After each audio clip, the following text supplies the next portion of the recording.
گویید به نوروز که امسال نیاید. در کشور خونین کفنان ره نگشاید. بلبل به چمن نغمه شادی نسراید. ماتم زدگان را لب پرخنده نشاید. خون می‌دمد از خاک شهیدان وطن. وای ای وای وطن وای.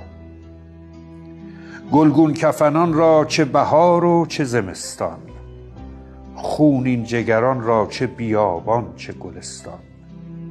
در کشور آتش زده در خانه ویران، کس نیست زند بوسه به رخسار یتیمان. کس نیست که دوزد به تن مرده کفن. وای ای وای وطن وای.